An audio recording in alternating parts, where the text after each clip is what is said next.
Hello, hello, good morning. Happy Monday, December 15th, 2025. I am the very exhausted Manila Chan. Ted Rall will be joining us in just a moment. Exhausted, you might ask why. I'm going on my fourth night of almost no sleep because I've got a sick first grader at home, probably with the flu. Uh, There's Ted. So yeah, fourth night, Ted, with limited to almost no sleep, Oh with God, I'm so sorry. a flu-riddled first grader. Oof. So so Has tired. that kid been to the doctor? Now I mean, it's what are they can't give him, you can't get antibiotics. You can't do, I mean, it's the flu's the flu, or a cold Well, is a if cold. A only cold. only I knew someone who knew how to get antibiotics. Yes. Well, I don't, it's not an antibiotic thing when you get the flu. So, you just got to let it pass. And as Robbie always says, have him go out, lick some dirt and poles and whatever, and go jump in a stream, which is true. It's hard. City kids, we our kids tend to get sicker than kids out in the wild. That's true. Like it's just a fact. So, but thankfully this year, this has really only been his only illness so far, and I have managed to kind of stave it off. I think I've got just a little bit of a cold, a little bit of stuffiness, but yeah, it's not bad. I'm getting feedback that our audio is bad. Huh. Not feedback in my ear. I mean feedback from viewers. Yes. Choppy audio again. Mm. That must And be on your laggy. end, Manila, because you're the StreamYard originator, and if it's both of us, is No, your they're not signal saying it's weak, maybe? Manila. No. I'm hardwired. No, I'm hardwired in. aren't we all? Yeah, I'm not on Wi-Fi. So, Huh. last time Robbie rebooted the Rumble feed, I think, and he fixed it, I think. Mm-hmm. Johnny Jackson says better, fixed, much better, get energy. Peter says better. Peter is our Okay. in-house architect. Okay, good. Wandon. Okay, thank you guys.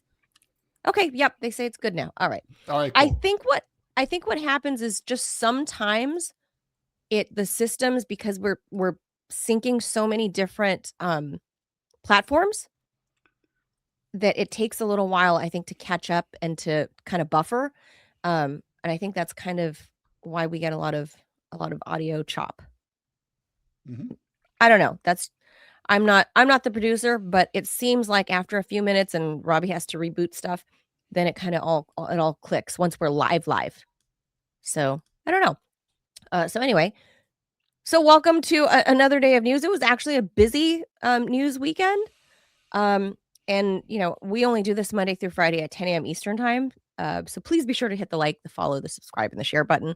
But yeah, a lot of, obviously things happen on the weekends. Not usually like to this degree. This No. was a particularly ugly weekend, Ted, and for Yes, a yes, it December. was. Yes, it was. Yeah. It's usually traditionally between Ted and I, there's, I don't know, 50 years of news experience. That's true. I Maybe think so. more. Maybe more. Maybe more. I mean, the first But at time I least was half a published, let's see, century. I was first published when I was 15. I'm 62. So, but it wasn't continuous. But what is that, But you could 47 years? steadily say at least 30, Although it is no, kind of more than continuous, mostly 40, continuous. Yeah. 40. So at least 60, almost about 60 years between the two of us.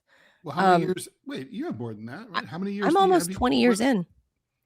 All right. I'm almost So 20 years in the news industry, and 67 you're years. almost 20. Well, then 66 years of Good combined grief. I mean, I'm experience. not counting articles I've had published. I'm saying professionally, steadily. So about 20, close to 20 years. Um, but yeah, traditionally, um, December, like this back half of December is usually like just quiet. Mm. Usually. I mean, it doesn't matter if it's like wars, mass shootings, whatever. It's usually really quiet. This weekend was, I don't know what's going on, but man, people be shooty. People be and apparently stabby. Oh yeah. Oh yeah. So we'll get you all those details. It's not a fun Monday. It's No. a It's It's a a bleak Monday, it's a not sad day. Monday. Yeah. Yeah. Yeah, I agree. So with that, and a crabby, tired, exhausted Manila. So maybe delirious, Ted. I'm probably gonna forget names are gonna fall out of my head. It's true what they say. What John exposed about the torture program, John Kiriakou, that is. Yeah. I mean, sleep deprivation is fucking torture. It's the absolute. Well, listen. It's fucking Like torture. the Israelis used to use sleep deprivation as their primary form of torture against Ugh. Palestinian inmates. And my Ugh. grandfather was tortured horrendously by the Nazis in World War II when he was captured. They, among other Oh, things, they sliced open his testicles. They cut off both of his nipples. They tore off. They tore his nails out of all of his fingers. They cut off 4 of his fingers, and he said, and they put out cigarettes and all yeah. over his body. He had the scarification was like a Bushwick hipster would have been jealous. I Oh, got to say, and then ultimately he ended up with his. He avoided being. He was in the Navy and never got tattooed except when he went to Buchenwald. He was like the only tattoo I ever got I didn't have to pay for. Okay, all that wow. said, uh, he said that sleep deprivation was by far the worst form of torture that he suffered under Klaus Barbie. He said that it's like literally makes you lose your mind. And he was like, Yeah. the rest of it, he was, I mean, obviously, I don't have to explain how bad it was, but the point is that like he said, it always stayed with me that sleep deprivation was worse than those Yeah. things. Yeah. And Like, I've I heard mean, that. I've heard obviously, similar accounts from other people. yeah. I'm obviously not at that extent, but as far as being a suburban mom goes, this is, Mm, I mean, when you get to that, after people can get through 2 or 3 days, but when you get to that fourth day, this is where I'm at. That where kid is puking and fever's broken, but still wakes up from coughing, and then just on that fourth day, parents know on that fourth day, you're just like dragging ass. So, all yeah, right, yeah, with for that, sure. forgive me for not being my usual peppy self because I'm at the breaking point. Do you remember? Do you remember that? Do you remember that episode of The Odd Couple with the stupid jingle song, "Happy and peppy and bursting with love"? No, this Oh, is okay. where I'm gonna Never tell mind. everybody to like Never shove it. mind. Yeah. All This right. is the Sorry. shove it day, and I'm losing my voice. It's just lack of sleep. So, all right, so let's get to the news. All right. First things first. Obviously, out in Australia at Bondi Beach, a joyous Hanukkah celebration by the sea turned into one of Australia's darkest nights on December 14th, 2025, when gunmen opened fire on a Jewish community event at Sydney's iconic Bondi Beach. What was meant to be a festive gathering drew hundreds and instead became the scene of a brutal anti-Semitic terrorist attack. That's what the authorities are labeling it already, leaving at least 15 people dead, 40 or more injured in Australia's deadliest shooting in nearly 30 years. Police and witnesses say the attack unfolded in the early evening during the Hanukkah by the Sea event near Archer Park, where more than 1,000 people had gathered for the first night of Hanukkah. Suddenly, two armed shooters began firing into the crowd, sending terrified attendees scattering in panic. New South Wales Police Commissioner Mal Lanyon declared the incident a terror attack targeting the Jewish community, a characterization echoed by Prime Minister Anthony Albanese, who labeled it an act of pure evil. The suspected shooters were identified by authorities as a father and son duo. The 50-year-old father was shot dead by police at the scene, and his 24-year-old son was critically wounded and taken into custody and presumably to the hospital. A number of cell phone videos released on social media revealed a bystander, 43-year-old Ahmed Al Ahmed, a Muslim fruit shop owner, We love tackled him. and tackled and disarmed one of the shooters. Investigators later found improvised explosive devices in the suspect's vehicle, which were safely neutralized, they say. Among the victims, people of all ages, including a little 10-year-old girl, a rabbi, and some random foreign nationals. The carnage has reverberated far beyond Sydney. Jewish leaders in Australia and abroad condemned the violence and called for urgent action to tackle rising anti-Semitism. Some world leaders weighed in, with debates erupting over how governments are responding to hate-fueled violence. The massacre has reignited discussions about gun laws in Australia, which I think it's safe to say is among some of the strictest in the world. Albanese has vowed to pursue tougher national firearms legislation, proposing stricter licensing rules and tighter ownership criteria after it emerged that one attacker legally held multiple guns. Scenes of grief and memorials have since spread across Bondi Beach, where Australians, from government officials to ordinary citizens, placed flowers and candles in tribute to the victims. Flags flew half-mast, vigils were held amid calls for unity and resilience in the face of hate. The Bondi Beach shooting stands as a tragic reminder of how quickly celebration can turn to carnage, and how communities must confront both the violence and the ideology behind it. So shocking. I mean, it's shocking how everything, Ted, like how many videos have been, people's cell phone, like passerbys, bystanders, how many, obviously it shows you how many people were out at the beach that day. There's so much. Bear in mind, it is Gosh. Australia, It's so summer. it's summer. Yeah, if it's December 15th here, it's June 15th there, basically summer, weather-wise. So there's that. It explains a little bit. So the suspect was allegedly a father and son. Both apparently Muslim. But the person who brought it all to an end, the Good Samaritan, also Muslim. I thought there's something very poetic about that. Yeah. And especially to quell all of these, like the racist hatred of people being like, oh, look at, like, the Muslims are all here to kill all of us or whatever. This was a Muslim guy that took down the alleged Muslim shooters. I had also read that, right, he's a fruit stand guy, Ted. Well, you and I both watch enough Hollywood movies to know how those fruit stands always can be involved in action sequences. So, well, especially in LA, like literally, because there's a fruit stand guy or gal at like every freeway off ramp in Los Angeles. Right. And you're just waiting for them to spring into action. And in Australia, the fruit stand people apparently are Muslim and brave AF, like unarmed, like who kicking ass and taking names. Just wow. So I hope. I mean, he even Ahmed Al-Ahmed, this fruit stand guy, even Donald Trump praised him last night, which was like, well, even Bibi Netanyahu praised him, and he's like the most. Oh, I didn't catch. He's the most bigoted anti-Muslim dude in the world.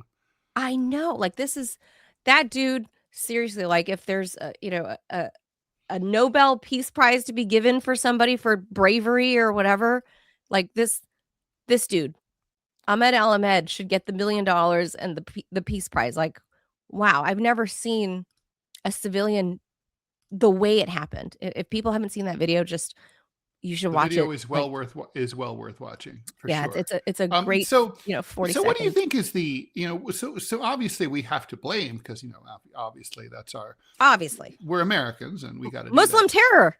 Yeah, so well you can do that, just random Muslim terror, but look, I think there's no way to escape the fact that that real anti-Semitism, as opposed to the fake kind that allegedly happened when people felt butthurt when they saw a keffiyeh on the Columbia campus.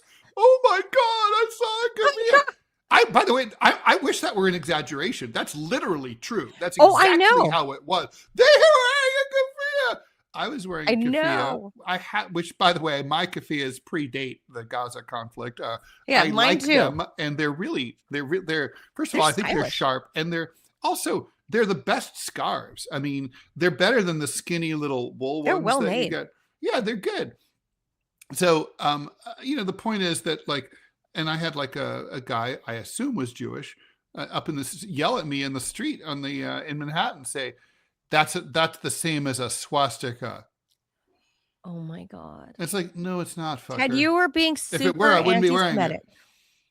You anti-Semitic dickweed. So the point is that, like, but this is real anti-Semitism, and I think look, we don't have a statement from these two assholes yet. Well, But one asshole, because one the older asshole. asshole is dead. But the point is that I think we're going to find that this is related to Israel's actions in Gaza. And maybe. I also heard, I don't know if it's now, by the way, it's true. completely, obviously to take out, just because like Zionists like to conflate support for Israel with conflate for support and tolerance of Jews is Right. not something. Anti-Semites should not do the same thing. Like being Right. anti-Zionist should not lead you to anti-Semitism. Do not be Right. fooled by anyone. They're not the same Right. thing. They are not the same thing. I also heard that supposedly when they disarmed the alleged bombs or whatever in the suspect's car, was that conveniently they found an ISIS flag. Oh, well, there are self-radicalized. That is a thing, right? Like you Right. basically, Well, these guys you were download your own Syrian. ISIS kit. It opens up in a zip file. You click, it's like, "Boop," and They have a great. I gotta tell you, Ted. Here's your I'm not TIFF of kidding. your flag. I'm not kidding. ISIS had or has, I don't know what their current situation was, but at least 10 years ago, and I verified by me on stories I've done at RT, ISIS had a whole like media wing. That's like they had a true. whole like PR. They had a media kit. Like I'm not even kidding you, like a Yeah. real honest to goodness public Really, relations media really kit. impressive, high-end, high production Yeah, value. training videos. If you ever like watched showing, any like, of those videos spliced where they training video, where they just like set the wow. Jordanian pilot on fire or whatever, those are high quality videos. The production quality is, I mean, also the graphic content of ISIS's stuff. The flag, which was lifted from the original Muhammad flag and his signature supposedly, that is an amazing flag. Resident vexologist Scott Stantis always and I have talked about that flag being super impressive. They developed their own coinage. ISIS developed Islamic gold and silver dinars. Remember, they used to control all of Eastern Europe. I mean, not Eastern Europe, all of Eastern Syria and all of Western Iraq, right? So basically, at one point, their caliphate was the size of a real fucking country. And yeah, I mean, they're awful. You could have bought those coins and stuff. I mean, I kind of regret not owning any because you're into that. Because they're weird coins. But they were lifted from medieval Islamic designs, and they're, I'm sure you can find it. You can do a Google image search. They're cool. I'm going to see if I can find them. These guys were, I don't know how organized they still are, but definitely 10-ish years ago when I was doing a lot more reporting on them, they were a well-organized terror group. Like they were run like a business. And which is how they managed to recruit so many Westerners and foreigners to come fight with them, was because they really did have like top of the line, as far as terror goes, top of the line, like recruitment tools. And they really moved, like it became the modernization of terrorism, like by utilizing, online platforms and portals to reach younger people, to reach non-Muslims. So, but these guys happen to be Muslim, and apparently the father and son, that is, apparently were Syrian. I don't know if they were refugees, but obviously they emigrated to Australia, because you don't just show up. They're not like, it's not like the Cuban law here, right? Like the wet foot, dry foot policy. They didn't just show up on the beach and, one day from Syria. They emigrated there either by refugee status or whatever, but they were there legally. And somehow one of them obtained firearms legally. So can we presume they weren't ISIS to begin with? I don't know. Can we presume it was, brand new, like a brand new self-radicalization thing? We don't know. It's all too early. But if it's ISIS related, it's usually self-radicalization. Yeah, usually, because they have that media kit. These are the coins. Is this what it is, Ted? Yeah, those are ISIS's coins. These are ISIS coins? Mm-hmm. Yeah. You really should have made some of it in English so we could be like, oh, look, that's an ISIS coin. Don't you think? Yeah. Yeah, but you can I mean, see, like, if you're a radical Islamist fundamentalist, bunch of fucking maniacs who want to bring us back to the 7th century, you probably aren't going to do it in English. well, I mean, but they're already using social media and everything in English, so why wouldn't you do at least one Because commemorative coin these are in for English? local. That's true. Maybe they're second generation. They're not bad looking coins, though. I'm going to say my favorite one is the I palm like the palm trees on the trees. upper Oh, me right hand too. corner. Me too. I like the I palm. mean, I'm I like, that's actually a like good the look. I palm mean, tree. like, that's a cool coin, man. That's a good I'm looking never, coin. I'm never I like that. impressed with. I feel like coins on I like the wheat. buildings. Buildings don't really make the best coins. I like the wheat. That wheat is pretty cool. Yeah, I'm a little surprised. The wheat, I did like the wheat. That's my second choice. I'd go with the crescent moon for my third choice. Um, Islamic Yeah, calligraphy simple, is clean. always Yeah. cool. It's always cool. I thought it was interesting that they just used a simple Mercator projection of a curved Mercator projection of the Earth of the world map on the lower right hand corner, because you would think they would have had a one where, for example, the Islamic world was at the center, or something like that. Yeah. And Well Dressed Nerd, we got to give him a shout out. Thank you for becoming a monthly supporter today. And he says, talking about ISIS, he says, "Yep, they had a magazine and all. So they had a publication. I didn't know that. And some thought that the CIA may have been the chief editor. I'm not gonna say that's Editor impossible. Hillary Clinton. Yeah, it's not About time impossible. hey, that'd probably be her finest achievement, since just destroying Libya and renaming 4 post offices isn't really that big a deal. Any asshole can destroy Libya. But editor in chief of ISIS Weekly is like, That's true. yeah. So I don't know. I mean, that he's got a good point. Like the level of sophistication, if this was in fact an ISIS lone wolf operation, if It this looks like has it. ties to ISIS, yeah, if it truly is ties to ISIS, then clearly it has not been defeated.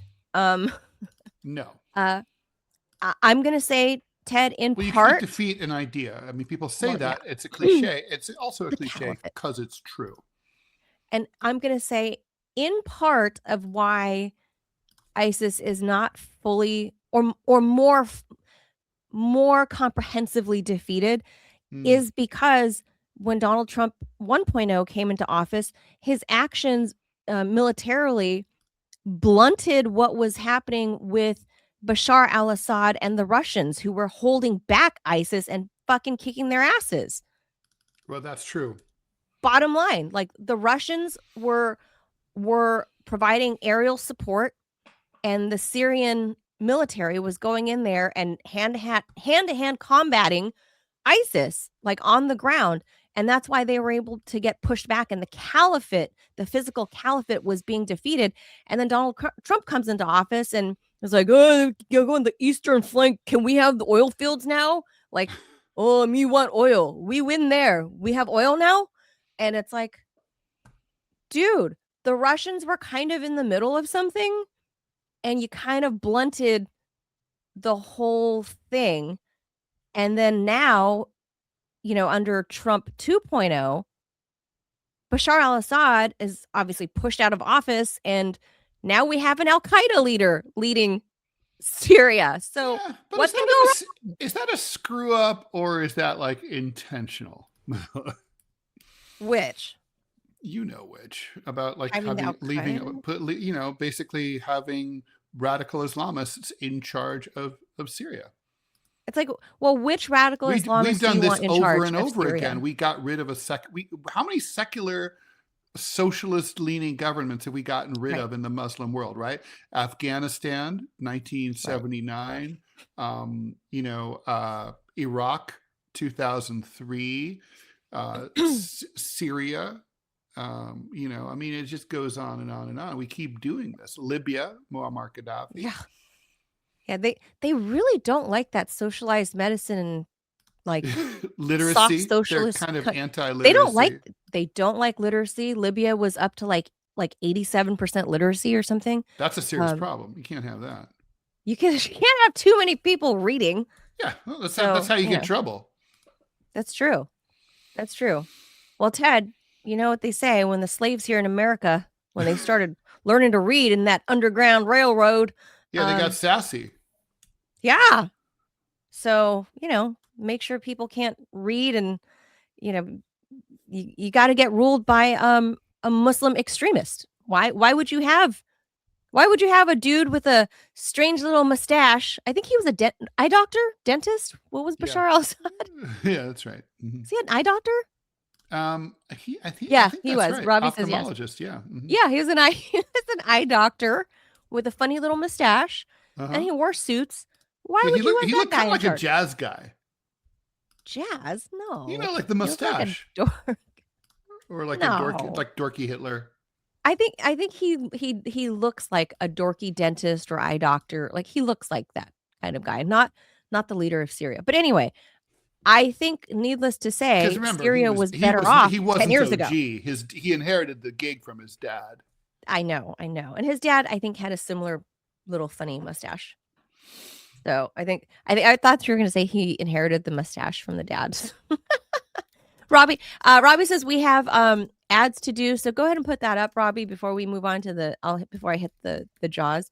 But yeah, this is like just a weird connection of things happening in Australia, and like it's just this is look, if the US hadn't gone in there and meddled in Syria the last 15 years, Mm. you wouldn't have this outflow of Syrian migrants, and Australia wouldn't have received some of these Syrian Some of migrants. these lovely folks. Yeah. So there you go. I'm just saying. All right. Yeah. All right, here's a word from our first sponsor of the day. Still scrambling for a Christmas gift while many shipping deadlines have already passed? Well, here's your lifeline, Chicago Steak Company. Head to mychicagosteak.com/rumble. Use the code RUMBLE. They're still shipping for Christmas, and shipping is free. Hurry, though, slots are filling up fast. Gift your loved ones the top 2% of beef in America. USDA Prime and Premium Angus, hand cut by master butchers. Marbling is so good, it hits a hot pan and fills the whole house. That sound, that buttery meat goodness. Stop. You're making me You guys all hungry. know. Steak and eggs. Spend $229 and they'll throw in 6 free ribeyes plus free shipping. $240 in premium steak on the house. Your gift shows up in a black and gold box packed with dry ice. They crack it open, vapor rolls out, instant Christmas morning feels. Skip the sweater, give them something they'll actually remember. mychicagosteak.com/rumble. Use the code RUMBLE, RUMBLE. On a serious note, that would be a pretty cool gift. Not like, oh, here's a expensive, ugly sweater that you'll never wear. Oh God, and I don't, Manila, how do you feel about? I won't lead this. I will not lead Astray. the witness here. How do you feel about gag gifts? Like people give like ugly sweaters as a gag gift, for example. Well, I think depending on the relationship you have with the the the recipient, especially like say it's someone like me. I don't have a lot of wants and I pretty much have everything that I need. So like I'm not cuz I'm rich or anything. I just don't have like I'm not one of those, people. So it's like what are you going to get me? Maybe maybe a cool weird collector coin like an ISIS coin. Ooh, that'd be Oh yeah, cool. or like Or let's say your favorite editorial cartoonist needs that John C. Breckenridge campaign token for his so yeah, collection. like that's a cool gift, or like a gag gift. Like I've actually given someone a pair of Donald Trump socks, and because it's a person that has Everything. everything. So I and recently not a saw person. that There wants. were there But were The cats. There Trump were. sock had hair at the I top saw. of it. It Oh had God, that's poofy, gross. No one's gonna wear poofy. that. Disgusting. That is funny. So I guess you're pro gag gift. I'm against gag gifts as a rule. What? It's because I grew up poor, Manila. I mean, I really did grow up poor, I and like, wasn't rich either. and for Not maybe me, not as quite as poor, but even like $1 is not to be wasted. And so, I see. like, if I have an extra dollar, I mean, seriously, I don't consider this a waste. I'll give it to homeless people. I'm not going to just like squander it on some ugly like cat socks or something. But um, but I will say, like, and at the same time, I'll spend $20 for a pair of socks if they keep me warm and cozy. But that's not a gag gift. That's like a really amazing pair of socks. So, no, but I'm against it. I don't. I think that gag gifts are, um, they're kind of foul. They're kind of like the sign of a decadent society. Like for example, you know how like in the Well, office, it'd not be like like a you'd have the giant thing gag like gift, but a pair of $10. like But let's say it was like you have $10 a limit. socks, I But think. let's say Secret Santa, right? Like I would Sure. buy, like let's say the limit was $5 or $10. I'd buy Mhm. something that could be used, like a Oh, I do that pen, too. or like a blank book, or a calendar I or do that something. too.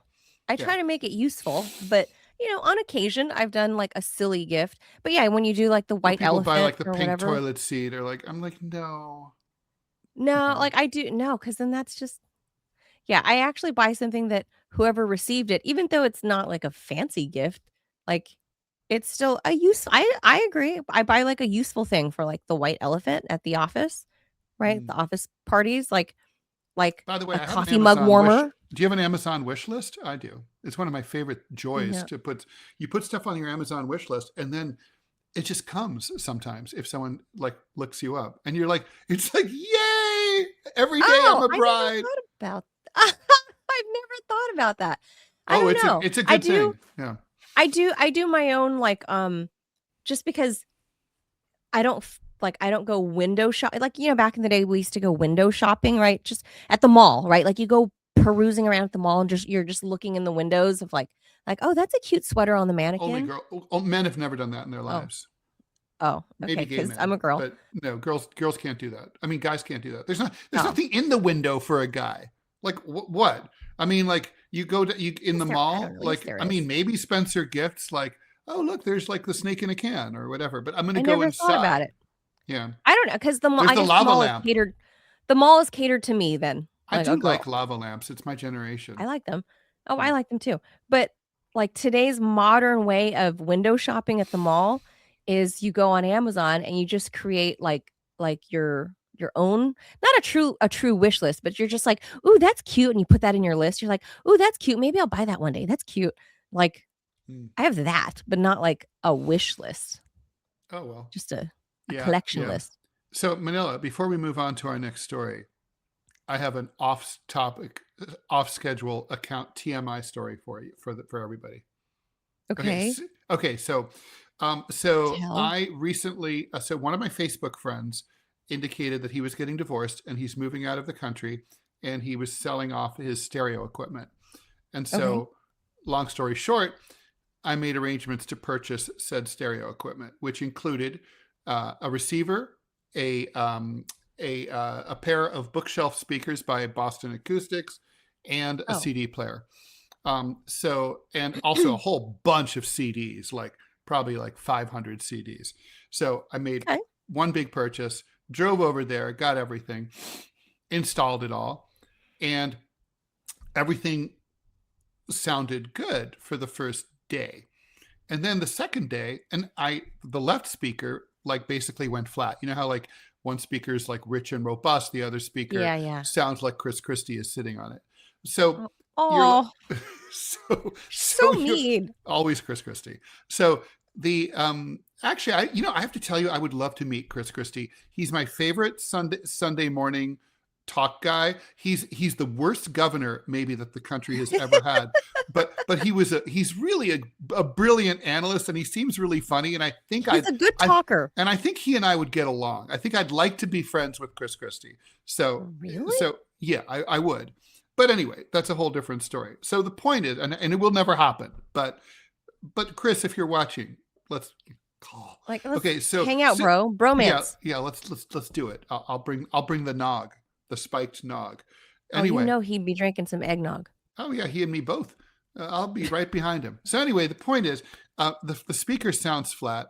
Now I noticed when I moved it that it was something rattling inside that speaker, the left speaker. So, Okay. and I was like, oh, it's a little old. Maybe like a screw fell out and like it's banging around in there. I go on to Okay. Grok, what Cambridge acoustic speakers, something's rattling. It sounds flat, and Grok is like, oh, I got you. This is like those speakers have like insulation and they dry up and sometimes they fall in Oh, and they block everything up. Open it up, take a look, take it out, it should be fine. So I'm like, cool. So I'm a okay. handy dude. I disconnect my speaker. I undo it, and I shake the back, and a walnut falls out. And then I shake it again, and another walnut comes out, and I shake it again, and there's basically a bag's worth of walnuts inside the speaker. I have a photo. I'll send it to you later. I'm like, How? what the fuck? And we're not talking like, like basically like they were right out of the bag, like those half walnuts out of the bag. And I'm like, How? the fuck? Now, so I text the guy. Now, this tells you my personal experience. I knew he was going through a divorce, and my first thought is his evil wife sabotaged his stereo speaker and dumped a bag of walnuts in there.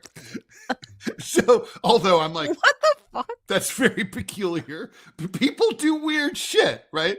So anyway, the point is, so I shake all the walnuts out, and then I go on to Grok and I said, follow-up conversation.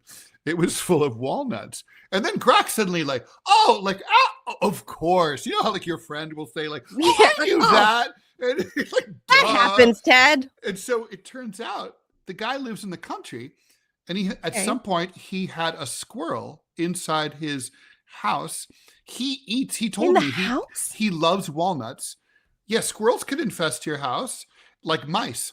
And so a squirrel got into his house, and there's a little hole in the back of the speaker about the size of a golf ball. And the squirrel probably stole the dude's walnuts and was storing them in his speaker for the winter. Yeah. And I'm also kind of feeling guilty because now it's winter and the squirrel has nothing to eat.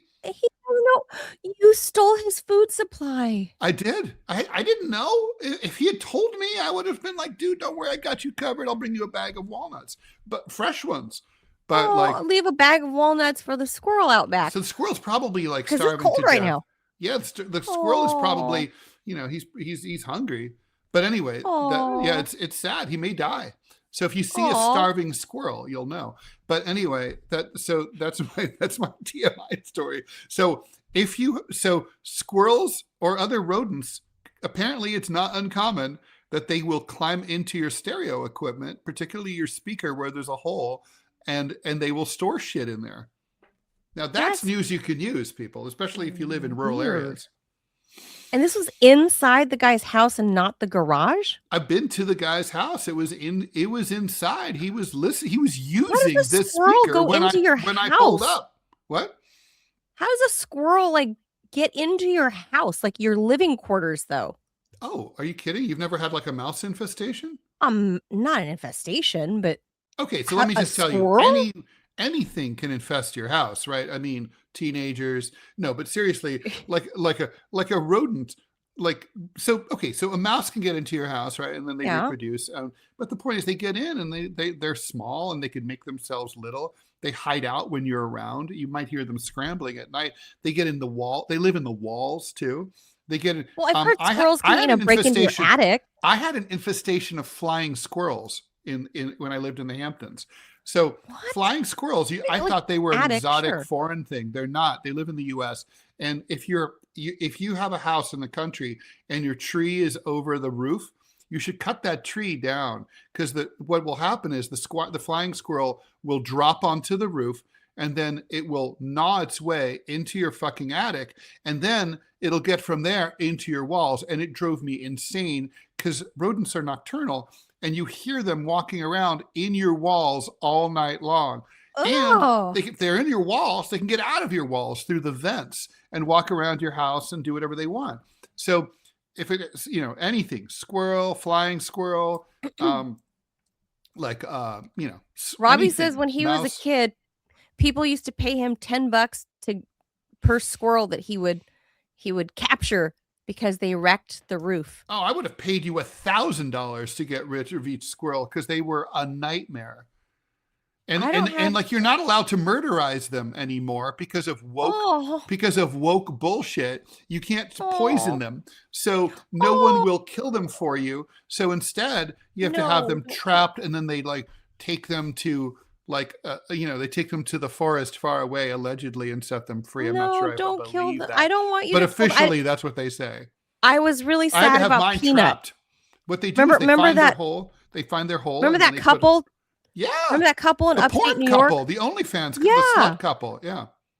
They're not sluts. They're just the porn couple. Good looking. That's true. Couple. They were porn. They weren't necessarily sluts. That's true. They weren't sluts. They're porning with each other, and they're the New York animal control New York. In upstate went and kidnapped their pet squirrel Peanut and killed it, executed it, that's so decapitated it like a bunch of maniacs. They came in there like with a SWAT team. As if they were criminals. They had a pet squirrel. Like, pet squirrel. Get a grip, fuckers. Well, it could have. I love the fact that they said, they grabbed the squirrel. The squirrel, unsurprisingly, did what I would do in that situation and bit the fucker. And then they're like, it might have rabies, so we had to put it down. It's like, asshole, you would never have gotten bitten. Even if you had just asked the guy to turn over the squirrel in a cage himself. Peacefully, right. If you just talk to him like a normal fucking person, instead, like, knock on the door. Not raid his house. We've got this situation. Can we draw blood? Oh, it's not even a house, Ted. It's a farm. They have a functioning. Right. Well, they have a house on the farm. They have a farm. They have a farm with a bunch of rescue animals. That's what they did. That's what the couple did. It was his house, and they could have knocked on the door and talked like normal civilized people. I know. It's not fucking ISIS, I mean. I know. We treat ISIS better cops than we don't fucking cops like they beat. That's how they be behaving. They come in heavy. These weren't bunch cops. Of maniacs. These were fucking like animal control cops. Yeah, this was the dog catcher. Yeah, they're pretending like they're real cops. That's part of the problem too. Real cops probably wouldn't have been as bad. I agree. So, all right, let's pause it there. One thing you reminded me before I ever forget, I need to get this story out there because you talked about for whatever reason, you thought the ex-wife did this with the walnuts. Oh, gee, I wonder why I would have thought that. Well, so I have a girlfriend. I have a girlfriend who was going through a bad breakup many years ago. She's a New Yorker, Ted. Maybe there's some New York people shit. She's a New Yorker, originally from Brooklyn. They moved to LA, so I know her from LA. And they were splitting up after like 10 or 12, 15 years together, weren't married. But in the course of the split up, little by little, she was doing psychological warfare on him. She would not a good idea. I know. She would fucking first, she would take stitching out of his clothes so things would bust at the seams. Oh my God. If he was sitting down, she would job interview. Suddenly your balls are out on it for everyone to see. I'm not even kidding. She other things. She would stitch his pants a little bit tighter at a time, some of his slacks and stuff. So he felt like he's like, am I getting raped? So she was the seamstress of doom. Yeah, she was doing really mean, weird psychological gaslighting things and sabotaging some of his stuff. And I'd be like, I would tell her that's so fucked up. You can't do that. If you're frustrated with him, just break up, just wish each other well, and be on your way. She was doing all this weird psychological warfare where I'm like, that's evil. What a Looney Tune.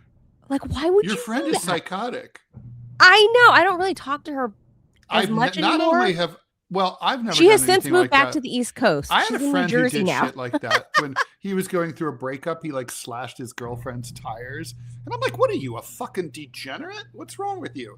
Yeah, I don't know, and see, like, that I can at least understand, like, it's a moment of anger and passion, you're, like, fucking keying cars. I've known girls that have done that, right? But this was, like, weird. It ain't She right. stayed living with him and was, like, doing weird shit to his stuff, like poking holes and de-stitching or overstitching things to make things not fit. That's some weird psychological warfare in a Yeah, no, breakup. that's so what's the denouement? Are they now happily married with 12 kids? No, go oh, no, no, they split up and she moved back to the East Coast. She's in New Jersey now. She might Um, still, and he might. Are you saying he might still be uncovering problems like, oh, a pair of who pants that knows? he didn't wear for a long time? Hey, Right, I I don't have know. hello, old friend. I Let me don't wear know. you to the CNN interview. I don't know. They broke up a long time ago, so I would hope by now he's gotten new pants. It's been like 10 years, but Oh, you never who know. knows? Who knows? I have But some old that's clothes. oh, I do too. I have as What's you your know, I have a oldest? What's collection your of oldest t-shirts. garb? I have my gym shorts from seventh grade. Oh my god, I don't know if I have anything that old. I I recently also have those 80s. Remember those Eurotrash t-shirts, the colorful ones that like Aha or Tears for Fears would wear, Yes, yes, with buttoned the all the rayon way. shirts. Yeah, buttoned all the way up to the Yes, top with all the patterns and yes. paisleys and stuff. Those are Uh, back in, by the way. I have a few of those. I gave them. My son was like, I was gonna say "Ooh, they're back in with Gen Z. Like, yeah, that's club attire for Gen Z now. yeah, yeah." It's a thing. They're Also, you know growing what I really wish would mustaches come and back the is those hair. cool. Remember the vintage ties from the 80s that were from the 40s and 50s that people The really always wide wore. ones? Well, I was partial to the skinny ones, I like the like I'm skinnies, like yeah. RFK Jr. I love his skinny Yeah, I tie thing. he looks good. He looks good, and like I have tons of those. I'm kind of hoping they come back, or maybe I'll just bring them back. No, you can no, that anything kinda goes in The only thing is, 2025, I don't like wearing a 2026. tie. Is the problem? The Like, well, ugh. the Gen Zers, the girls are wearing, um, you won't believe this is back, but the shoulder pads. Oh no. See, like Yeah. when President Rall comes to power, that will be signed by executive order. It will be illegal. Girls are back to wearing oversized jackets with big Hillary shoulder Clinton, call pads your and big office. lapels. Your career isn't over yet. I All know. she's missing Sell is your the wardrobe. headband. Sell girls are starting to wear that. It's back in, and Ugly girls are girl wearing fashion I always know. comes back like a fucking bad penny. It Well, does. it's back. Like It's so back. there's going to be rules when President Rall comes to power. First of all, there will never be skirts below the knee allowed by law ever. It's not a skirt if it's below the knee. Oh It's my I don't know what god. the fuck it is. It's like a kilt or something. Mormons will fight you. It's like fuck the Mormons. They're gonna The Mormons they're will fight you. we're Look, going mini skirts only will be the rule. but Um, what if you're like Nancy Pelosi's age? You wanna be seeing no Nancy short Pelosi in a hair. mini If your skirt? hair is shorter than mine, there will be Oh. repercussions. You'll be sent to a gulag. Winona Ryder has the classic short hair pixie cut. It And fucking she's works for her. She looks so cute. But it's she smoking. used to She have looks longer great. hair, and she looked better with longer hair. I don't think so. I think the short hair works on her. Halle Berry, famously known for her cropped hair. She looks Halle amazing. Berry would look beautiful wearing a burqa. Okay, I mean I know. I know. anything She's that just girl smoking wears, hot. she could. Oh, also, women are not allowed to wear overalls in Raw world. That is like I like the don't like whole Amy President Schumer thing. Disgusting. And Is by the way, President Amy Raw Schumer, Al I just Qaeda? Like, what is this? Like, no, what? it's like it's the opposite. Like women need to dress like women, and like men need to dress like men. We need gender roles here. Like I'm a guys shouldn't notorious wear overalls tomboy. either unless they're working on the farm. Like what the and also no hats indoors. No hats, including baseball caps. You're gonna fight with Unless you're a George cancer Galloway. patient, that's George different. Galloway will fight you on that one. Fuck George Galloway. And How dare you? how Anyway, dare you? I'm not I don't for that alone, Ted, I am afraid I cannot vote for a President Rawl. I am a fan of I would tomboy. never get elected anyway. I'd only come to power as the result of a coup. I'm a fan of tomboy clothes while still being a girl and straight and not having to take hormones to become a dude, I'm but also I can wear anti-makeup boy too. clothes. Yeah, I'm not real as you can see, I'm not really into makeup Yeah, in my real life. yeah. But, yeah, that whole outfit that we're talking about from the '80s is back for both boys and girls. Oh, The The young shoulder girls got pads are so the dumb. big shoulder pads. And you know what else they're wearing? The big saggy sweater, like the pullover sweaters with like the kind of loose collar. Wait, Right? are you talking about the Yeah, flash that dance kinda thing? yes, they're Oh, starting to wear so that this is with little bike the shorts. female shoulder is a secret erogenous zone for all men. I'm telling you, When you that's why talk to men you and laughed at you me, see and like I told you this about the there, and collarbone men are last literally week. like shoulders are the new tits. Where it's You like laughed at me you're when I just said the collarbone thing in the yoga world. You laughed at me last that's week. because But that's like see? that's a weird lesbian thing.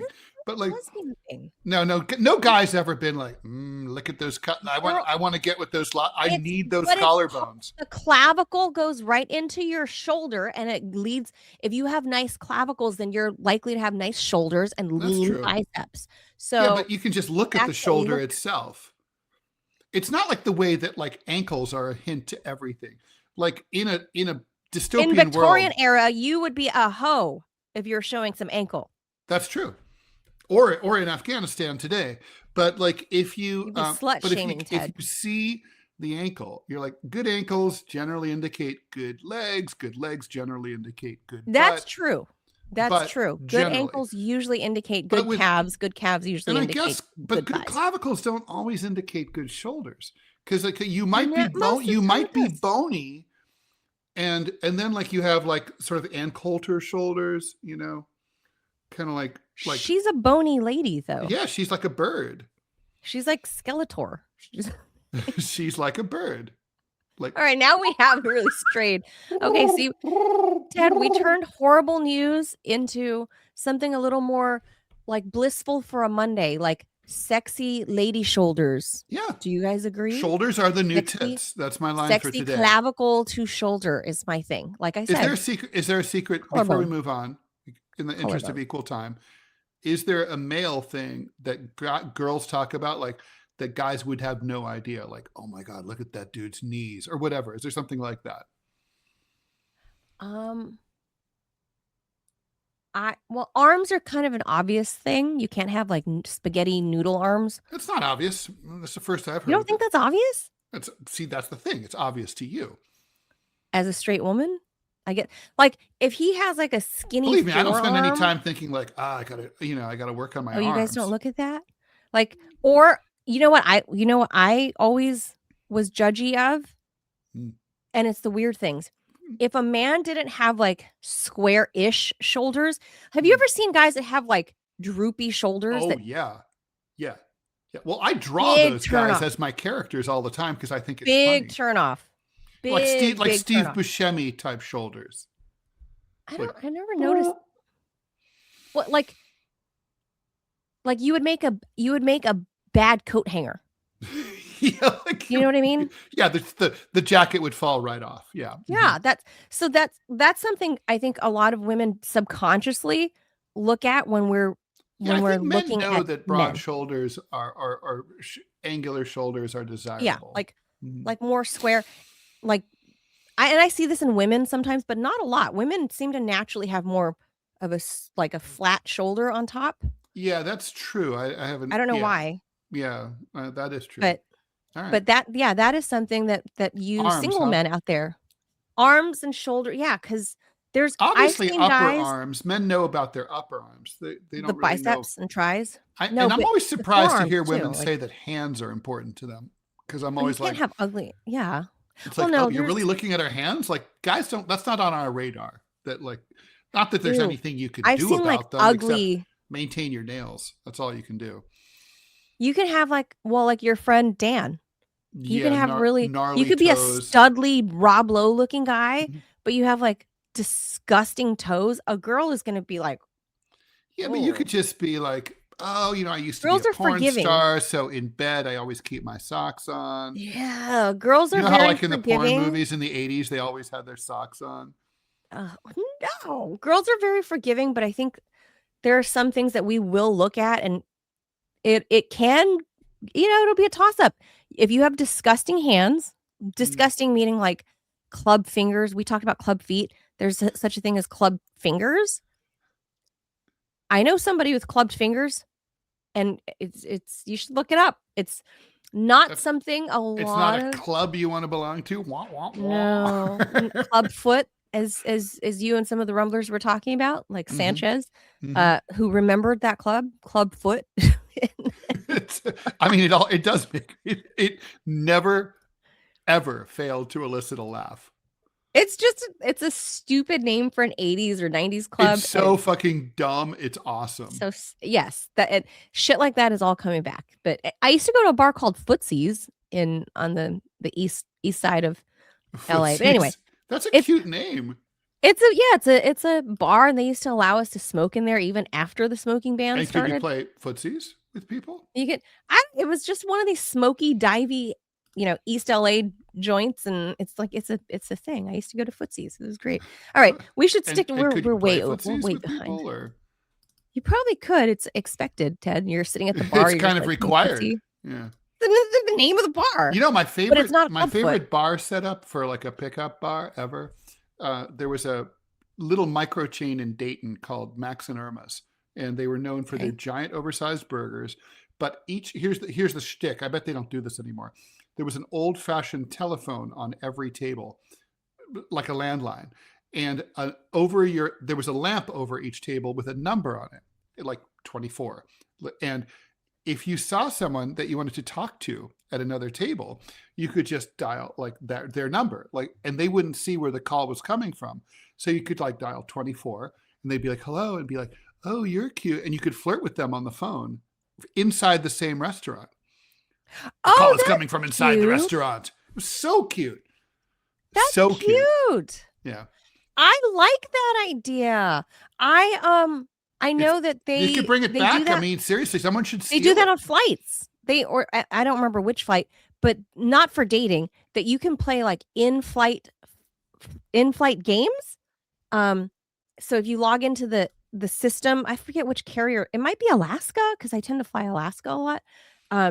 Where if you log into like their in-flight gaming system, you can see which seat is logged in also, and you can play them. So you could play, I don't know, whatever.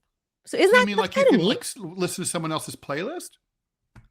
No. Play a game of I don't play games. Oh, really? You can play with other travelers in like Minecraft or whatever the fuck.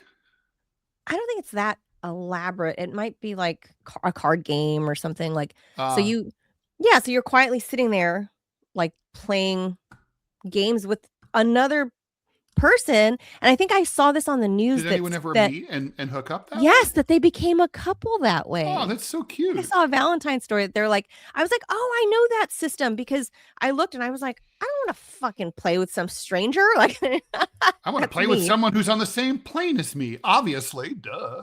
But so this is, and then like some guy and girl, I think it was a cute Valentine's story that I was like, oh my God, I know what they're talking about. And a couple was born out of playing like backgammon or something together online or on the plane.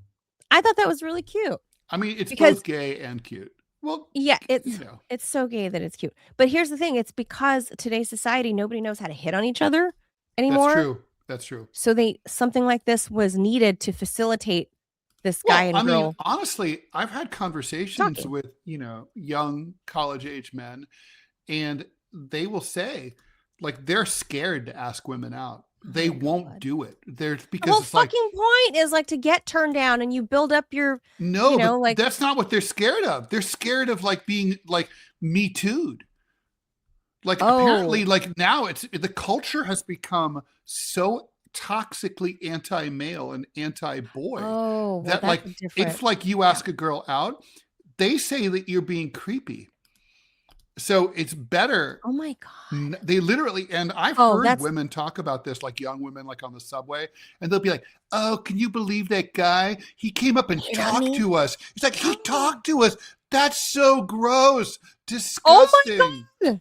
Okay, that's going to have to be a whole, like, we have to do an episode about that. That's a real thing. Yeah. This is a real problem. Like, talk about societal collapse. Like, that's a real conversation to be had. I mean, Me Too is so it is the natural. Oh, I hate Me Too. It's the natural order of things. Men hit on women. Men, and look, man chase animal. Man chase what he wants. But they don't do it enough. that's a whole conversation we had. We're obviously going way over on this episode. Yeah, I'm sorry. That's mainly but, my fault. But anyway, it's the walnuts. It's the walnuts. That's the walnuts. And then it led to like my friends, exposing of her boyfriend's or fiance's nuts because they were breaking up. I love that's that story, true. I told her she busted the seams on purpose on his pants. And it's an amazing story though, Manila. All right, let's move on to another sad story. Yeah, I mean, what's coming, and it's very disturbing. Hollywood has lost one of its most influential voices, Rob Reiner, the Emmy-winning actor and, more importantly, acclaimed director whose career spanned more than 6 decades, was found killed alongside his wife, Michelle Reiner, at their LA home. Authorities are investigating the deaths as a homicide. LAPD are actively investigating. Reiner, 78 years old, was born in New York in March of 1947 into a comedy and entertainment family. His father was the legendary humorist and actor Carl Reiner, and he was legendary. Rob rose to national prominence in the 70s, starring on All in the Family as Michael Meathead Stivic. He earned 2 Emmys from there and cemented his place in pop culture. But then he became a notable, versatile, and successful director. He started out with This Is Spinal Tap, which I've probably seen. I can't count the number of times I've watched it. A razor-sharp satire about a fictional heavy metal band that remains a touchstone in comedy. I always mistakenly think that's a Christopher Guest movie, but it's not. He followed that with a string of critically and commercially successful films across genres. His resume includes Stand By Me, 1986, a total coming-of-age classic based on a Stephen King story. Princess Bride, my ex-wife's favorite movie, big Gen X movie. When Harry Met Sally, absolutely one of the most important rom-coms of all time. His mom was the lady that had that famous line in the diner. I'll have what she's having. I'll have what she's having. He did the psychological thriller Misery, also based on Stephen King. Kathy Bates's breakout role. A Few Good Men, the breakout role with Jack Nicholson. You can't stand the truth. You can't handle the truth. Behind then he co-founded Castle Rock Entertainment. I guess that's also Stephen King, right? Castle Rock is Stephen King too. I don't know, but because Castle Rock is a town in the Stephen King universe in Maine. Is it? Yeah, it is. Including Seinfeld. They produced Seinfeld, which you may have heard of, and The Shawshank Redemption. Also amazing film, filmed at the Mansfield Penitentiary in out north of Columbus, Ohio. Visited recently. He also continued to act. He appeared in Sleepless in Seattle, Bullets Over Broadway, Wolf of Wall Street. He's great in Wolf of Wall Street. Anyway, he was a big Democrat. He co-founded the American Foundation for Equal Rights, championed early childhood and civil rights causes throughout his life. He and Michelle were together for a long time, since 1989. So the latest that we're hearing from the reporting, this is still an emerging story, which is basically media speak, as you know, for when stories say this is a developing story, for we don't really know much of what's really happening here. But what we have so far, it looks like the leading suspect, if it's too early to say that, I apologize, but I'd say is the 32-year-old drug addict son of the couple. His own Hunter Biden. Apparently, he's gone up and down. He went through recovery, but maybe he may have relapsed. But he accused Carl of not being sympathetic enough and being too much of a hard ass.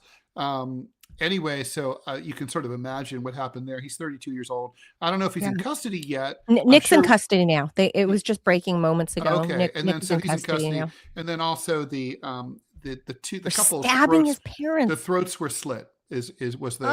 Was according to the reports that are being broken here. So my first thought, Manila, was of a so this was a strange story. Basically, the story broke. 2 people have been found dead at Carl Reiner's home, and at age 78 and 64. So of course I Google how old. I did that too. I was like, And That's of a course, strange it's like, headline. well, it's them. Why don't you just fucking Right. say two people who we think are Carl and Michelle Reiner are dead at Right. Carl Reiner's home? LAPD, they're No, so Rob, fucking Rob, they're fucking retards. Rob, Rob, they Rob. can't fucking talk. And then the I guess they just can't fucking tell the truth. The LAPD, as I know personally. But anyway, they then they broke the news that they were dead. It was them. And so it's being investigated as a homicide, obviously. So but my Obviously. thoughts turned to Gene Hackman initially, because I was like, here's an Oh, old guy with a younger wife. yeah. But I thought that too. then I thought, yeah, but Rob Reiner was active. He literally just Right. released Spinal Tap 2. It's in Right. theaters now. So he's not like Gene Hackman, who's like out of it and being taken care of by his younger wife. And, I thought like, oh, carbon monoxide poisoning. But no.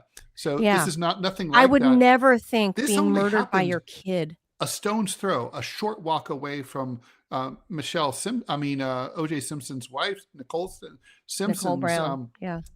Nicole Brown, house. So Yeah. Brentwood, man, Brentwood's it's not like very big for it's a people that don't crime. know. It's a crime scene, man. Brentwood's dangerous. Brentwood is not a very big section of West LA. It's No, literally like a small strip, and it's a it lot of is. only wealthy people, A lot of great obviously. restaurants nearby. Short walk Right next away. to That's why they like UCLA. to live there. Yeah, it's right next to to UCLA. hard up next to Beverly Hills. Yeah, it's a beautiful area. What's considered part of West LA. Rob Reiner. I think they had I'm more of a Santa this is his Monica man second. because I'd want to be by the ocean. Oh, That's me. The I air's don't. I'm better. not a West Side girl. I'm an East Side girl. The air sucks over there on the east side, though. It's in the it's like the air is Yeah, rotten and horrible. If you have everyone asthma, smokes you there, can't do wears it. leather jackets, and listens to rock and roll on the I like East that Side. part. So we're walking around like, oh, fuck off. And the West Side is like, oh my God, I just didn't go to that. And I just, shut up. But at So least they I'm an still East have the Side girl. 213 area code. The East Side does too, but then that got fractured. But anyway, I was not expecting to hear that his kid might be the stabber. Yeah. Like but as soon as I read that, like that I guess he and Nick recently reconciled. Nick had been homeless in 3 different cities across America, made Yeah. his way back home, and that dad got him to work like on the second Spinal Tap movie to try to get him to, straighten him out. And dad has, so there's resentments because like dad was a hard ass. And, look, I hate to say this, but it's not like shocking when you see Rob act and talk to think that he might be like, a hard ass. Like, do you mean like a stern dad? Uh-huh. Yeah. Like cold. I don't know. I mean, tough love, right? The kid is not a kid. He's 32 years old. Yeah, but I mean, that kid is carrying with him. First of all, in America, if you're 32, you're an infant. But if you're carrying those resentments, you're 32. You're definitely still carrying resentments from shit that happened when you were 22 and 12. You just are. I don't know. Also, I mean, drugs make you insane, and yeah, drugs put holes in your brain, and I mean, literally, what a sad story. I mean, politically, Rob Reiner annoyed the shit out of me. Yeah, because I remember his Twitter feed was always like full of TDS. Joe Biden could do no wrong. Love Biden, he participated in the whole cover up of like Biden's, senility. Let's just say it that way. Totally. Like I was annoyed to tears. Stephen that King's Rob Reiner was way, this by way. the way. Oh God, yeah. I'm annoyed. I love Stephen King's with work, Reiner. but it's like, dude, your politics are dumb. Like your politics suck. Like you are on surface level. Do you have any fucking idea? Like he probably does, and he's just part of the machine. But anyway, I like you, Ted. Ted. Genuine Democrats who just they think he's genuine. They think it's still 1972. That that Democrats are anti-war and are good people. They do. Willful ignorance, and that's fine. I'm like you. I can separate the political persona from the career, the Yeah. body of work, I can Yeah. separate that. I love Rob Reiner's work. I Oh love the God. Reiner family. They're a brilliant family. Yeah. His wife is the lady that did the photography for the book cover, Art of the Deal. Oh Mm, really? That's funny. yeah. Michelle was a famous photographer in her day before she kind of turned it in and was doing the mom thing. Well, there's Rob also Reiner's no first money in wife, photography anymore I know. because of the Rob iPhone. Reiner's first wife was Penny Marshall, Laverne and Shirley. Oh God, what happened there? They had one kid. She They had seems an amicable lovely. divorce. Laverne, Yeah, she seems like an Penny amazing Marshall. person. Yeah. Well, she passed away a few years ago from some kind of cancer. But they had That one daughter sucks. together. They had one daughter together, and then I think he and Michelle had either 2 or 3 together, 2 boys and a girl maybe, or I don't know, I might be, but at least 2 boys. So it kind of like the Hunter and Beau situation. Mm, One boy is a fuck up, one boy is great. right. Um, and in this instance, their hunter got a hold of a knife and killed And his family. apparently killified them.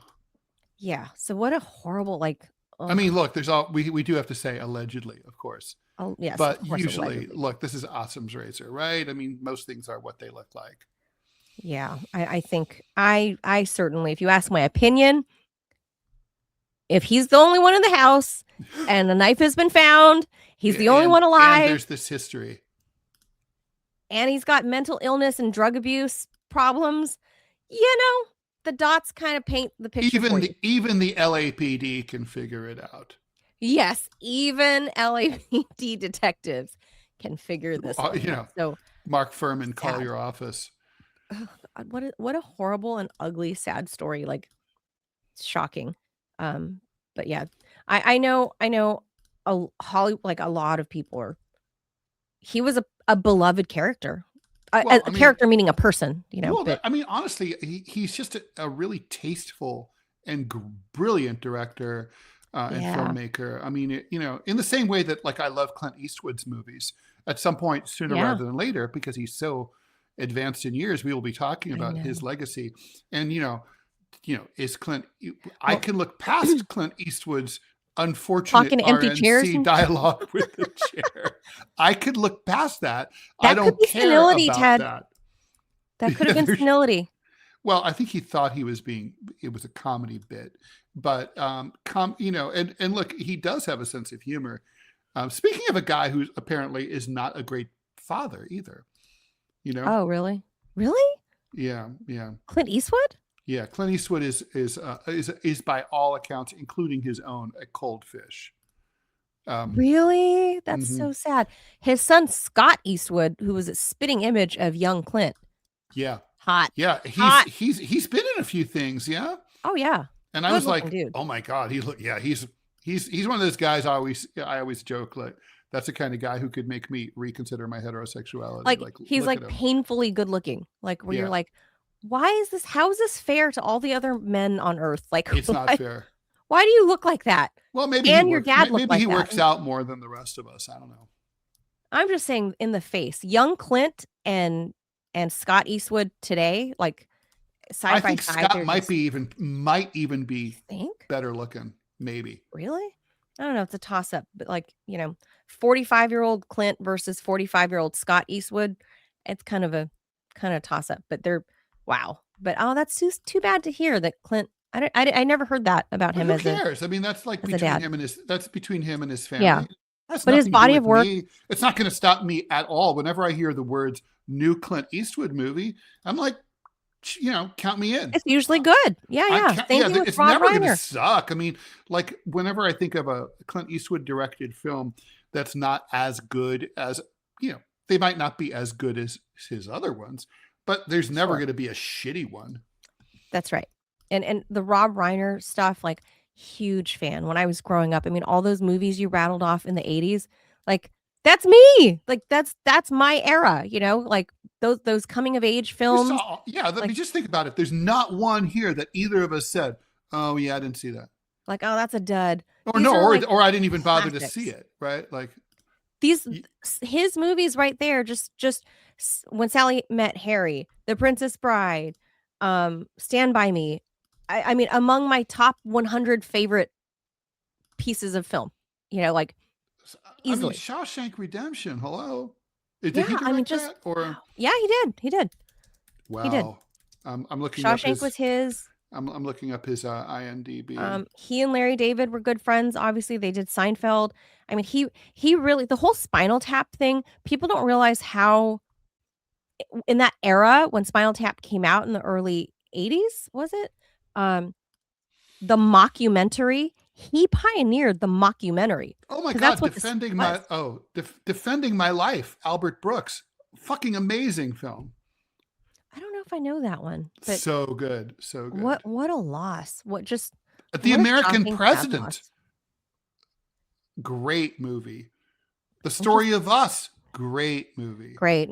Just You what know, a shocking, like, ugh, what a Bucket grisly List. way to die. Great movie. Oh, great. Yeah. Just so many. Wow. But yeah, like I said, the mockumentary, Ted, he invented the mockumentary with Spinal Tap. That's true. He invented that genre. Like that's never been done before. Like Fourth Wall. There have been fake documentaries before, but not as a satire, right? Right. As a I satire mean, I'm thinking, and mocking the the movie whole that I'm thinking genre. of is the Battle of Algiers. Do you know that one? Yeah, but was that a It's fake a fake documentary? documentary.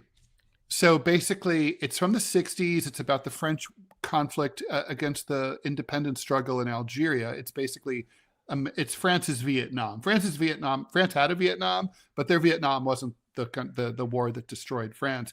Algeria was the war that destroyed France, the way Yeah. that Vietnam destroyed us.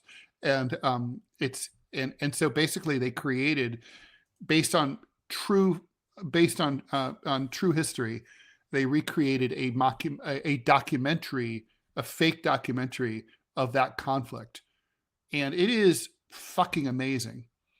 It's it was shown after 9/11 at the Yeah. Pentagon to try to give American policy planners some insight into what the mentality was of radical Islam and as it resisted the West.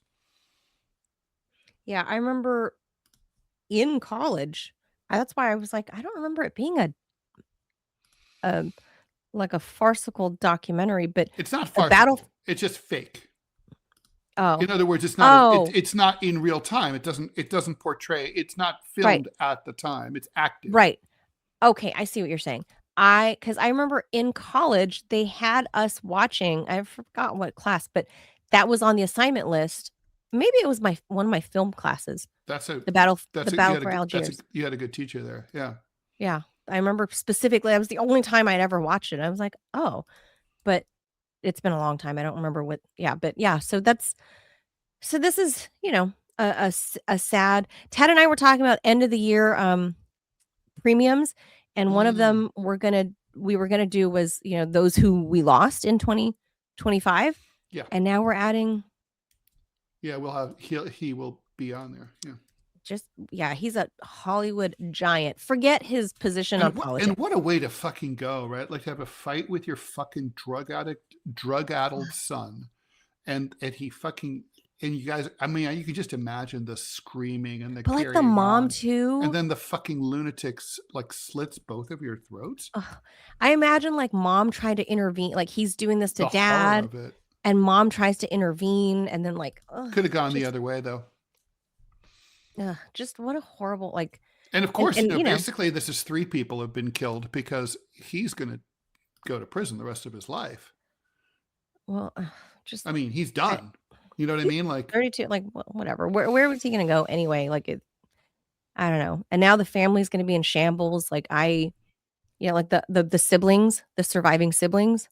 Like fuck, what a fucked up Hanukkah and Christmas for it's them. also weird. Like, how could a guy have had such a? It's interesting to A me privileged life. well, I'm talking about Rob.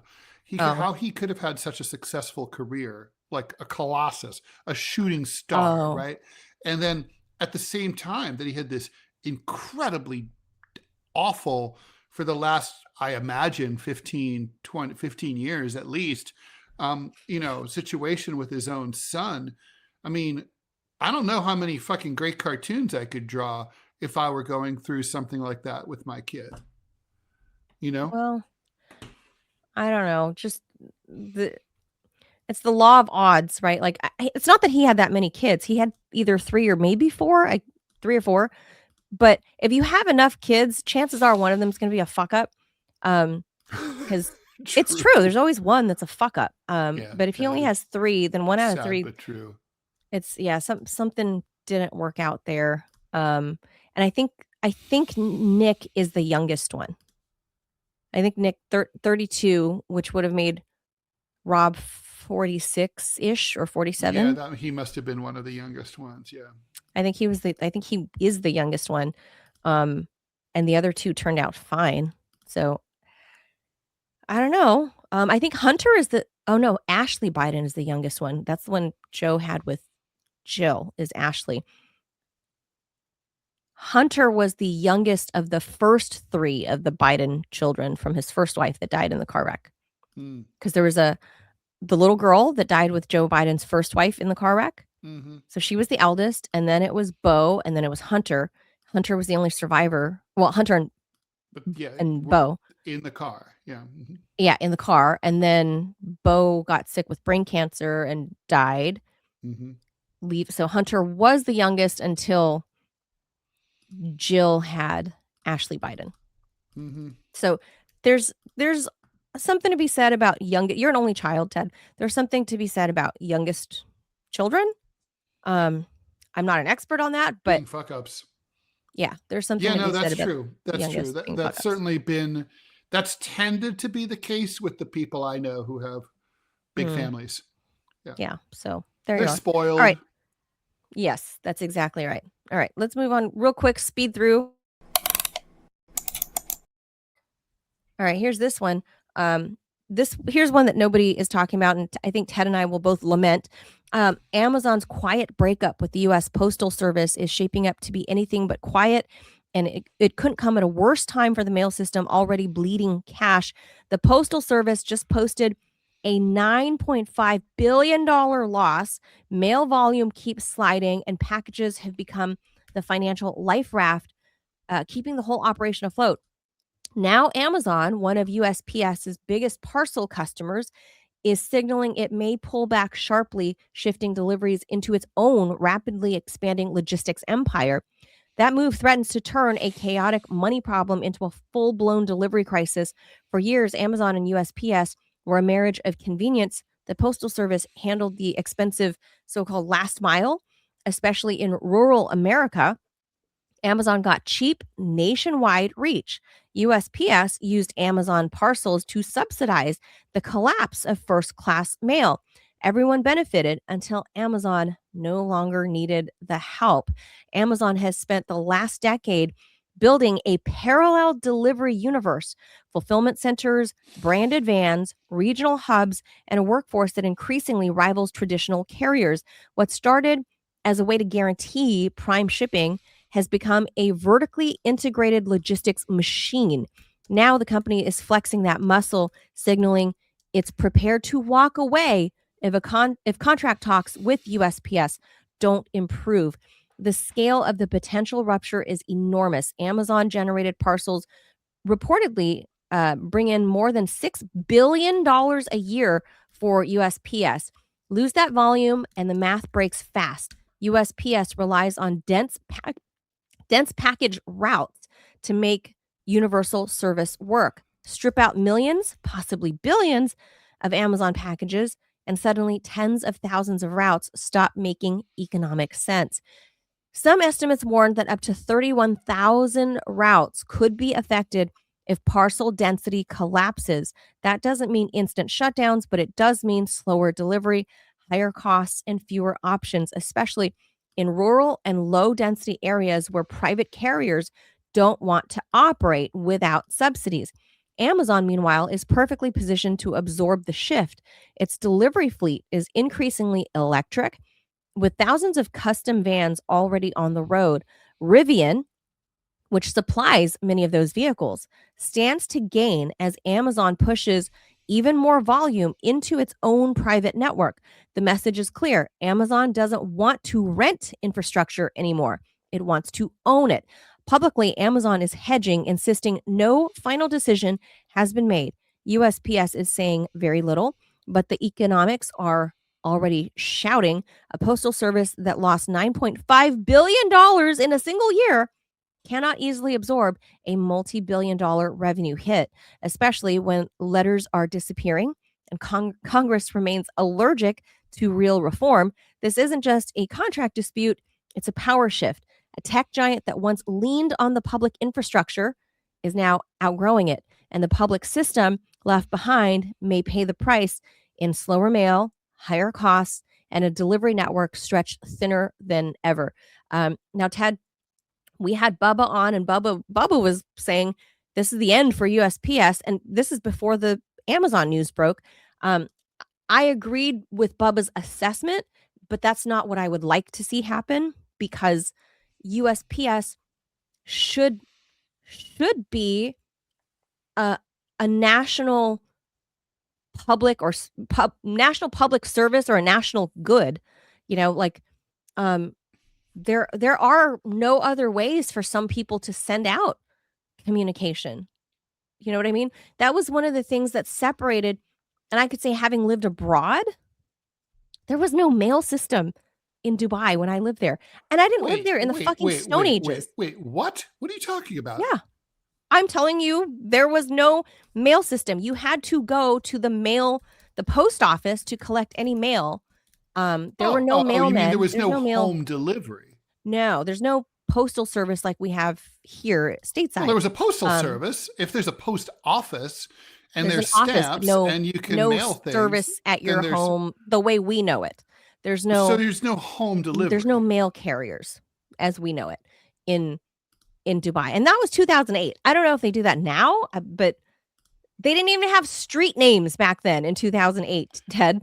Well, now, as of 2000, the internet claims that there's home delivery now. Oh, that's good for them. That was one of the things that I missed most when I lived abroad, was I couldn't, like, the internet wasn't what it is today, right? But anyway, forget my experience in Dubai. It's here in the US is like the only people that utilize, other than like Christmas cards, most regular civilians don't really use USPS. Yeah, no, for sure. Unfortunately. Yeah. Some older people like me still use paper bill, receive and send paper bills.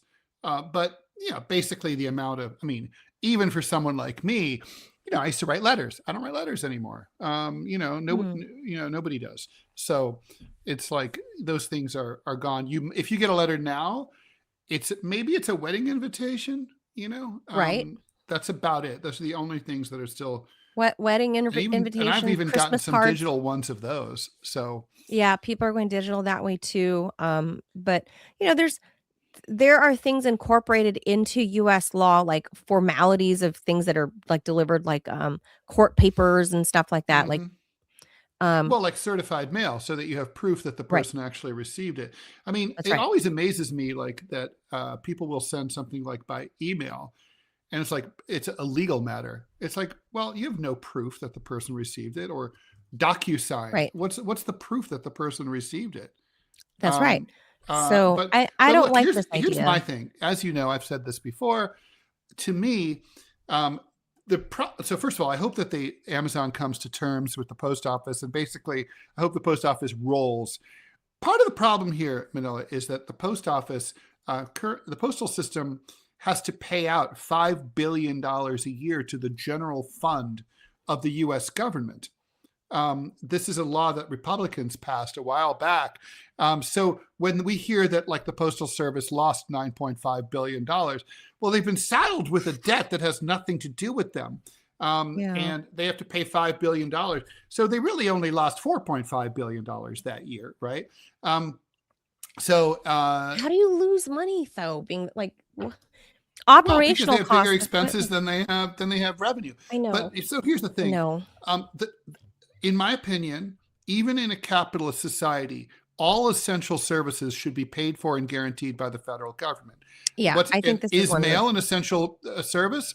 Of course it is. I think so. And so here's the thing. If you don't think this is important now, I know you're American, so this is hard, people, but try to think of a world after Amazon goes bankrupt. That can, I mean, that can happen. The Sears Roebuck catalog was the Amazon of its time. 100 years ago, when my father asked his parents for a bicycle for his birthday, his parents ordered it from the Sears Roebuck calendar, and it was, catalog, and it came many months later by mail, right? And Sears Roebuck is no more. The Sears stores, the brick and mortar stores, are pretty much all gone, and the mail service is gone. But it was the Amazon of its day. You get anything from the Sears Roebuck catalog, and like in the same way that you can order anything from Amazon now. And so the thing is, Amazon could go bankrupt. It could go under. And then if Amazon takes out the postal service and then itself goes under, well, then we have to rebuild a postal service from scratch. Here you have something that literally the idea of you paying someone to bring mail to another person goes back 2,500 years in Western civilization. It is a necessary service. And so, it would be ridiculous for the US that has a storied postal system that dates back to Benjamin Franklin as the first postmaster general in 1775 to have to lose its postal service. We are the most important postal service in the world. We set the standard. It's like, this is one of those things like, send less money to the Ukrainians and save the postal service. I agree. I think it is it doesn't have to be essential service. It doesn't have to be a for-profit entity. Putting up traffic signals doesn't make anyone any money. It's just, right. But we have them. But it's a public good. It's a public good. It's an expense. We should just have it. Yeah. Go ahead, Robbie. Robbie has thoughts. Yeah, no, I agree with Ted. I think it should be nationalized. I mean, most Americans don't realize this, but the Constitution actually has what's called the postal clause. The post office is, I guess you could say, created by the Constitution in Article 1, Section 8, Clause 7. And so what I see it is, if it is an arm of the United States government, and if the United States government is already reaching its bloodstained hands into my wallet, stealing my money from me every year, then why should I have to pay more money for something I've already been taxed on to begin with? Nationalize it. I mean, it's stupid because it was always a federal agency until the Congress spun it off, in this privatization thing, and they turned it into a quasi-governmental thing. And, this whole thing that we always tell, government can't be efficient. Look, this was a profitable agency at a time when it was paying designers $100,000 to make a single stamp 50 years ago. And it was delivering for like 2 cents. It was delivering a letter to the middle of rural Alaska, right? I mean, so the point is, for the same price as, delivering it across town. I mean, this is a great fucking system, or at least it was a great system. Yeah. And it could be again. Yeah. Amazon exploited, just let's be clear. Amazon did not underpin the last 10 years of the USPS existence. To be nice. Amazon exploited rates to they're paying like $1 or $1.50 maybe for parcels that, like, you see a mailman carrying a big ass box to your house. Amazon negotiated this discounted rate. Yeah. You discount, Ted. It's a rape wage. Yeah. Ted, imagine if the USPS would extend that price to us civilians, we would all be shipping with them. Do y'all know who Amazon's largest customer is? The United States Pentagon. government. The U.S. government. Yeah. So the fact that our government is acting like they have no leverage with Amazon about this is insane. Personally, I like Ted's idea more. They should tell Jeff Bezos to sit on a cactus, as you say? Yeah, 100%. So if you're going to screw us this way, we're going to cancel everyone. We're going to cancel our cloud contract with you and move over to Rumble Good Cloud. point. Seriously. Oh, they built up their own. There's Amazon delivery service, and it's not even Amazon products. They're just using their you're infrastructure. saying so like you're saying like you could send something via ship. Amazon, your own thing. Yes, because I ordered something from a secondhand shop, and it just got to me this weekend by way of Amazon. So you didn't order it. You can order used things through Amazon. This wasn't that. No. I didn't go to Amazon.com for this. I ordered from a completely different website, and I got a notification from Amazon saying Amazon's bringing your order. The postal system has all sorts of weird competitors. What? Like they have, they had like the Hampton Jitney, which is the luxury, used to be luxury, not anymore. It's just the bus that runs from the Hamptons to New York City. They have a parcel service, and like if you really need to get something to and from quickly, I mean, it'll literally, you can drop it off at the Jitney, and 2 hours later, it arrives. That's clever. Right? Yeah, it's cool. It's like a twofer.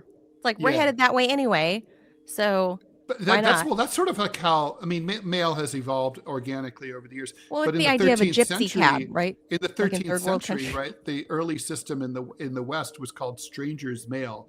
It originated in the United Kingdom, what became the United Kingdom, and basically the stranger's mail was like along a road. Let's say you wanted to send something to Edinburgh from London. You would drop it off at like a pub in London. And then if some stranger came along and said, "Oh, I'm going up to Manchester, England." I don't even know if Manchester was a city then, but it's like, "Oh, well, hey, would you take this package with you and drop it off at the inn in Manchester?" And then in Manchester, someone said, "Oh, I'm Scottish. I'm going home to Edinburgh. Hey, can you take this to?" It was the stranger's post, is what it was called. Oh, well, that makes sense. You know, because like. I know, because I've like you, Ted, I've traveled in third world countries, and you have to take what we call colloquially, I don't know what they call them now because it's probably un-PC to say, but locals would call it a gypsy cab, right, Ted? Yeah. Mm-hmm. And I've seen little old ladies shuffle up to the gypsy cab that I'm basically hitchhiking for. The old lady be like, "Oh," talking whatever language they're talking about, and, "Oh, what direction are you going? Okay, I'll pay you. Here's $1. Can you drop this off?" Yeah. Take this to my cousin. Whatever town. That's right. My cousin will wait for you. I don't know if this still exists, but it occurs in spy novels of the 70s. In many third world countries, there was post, and in the US there was poste restante, which is a French thing.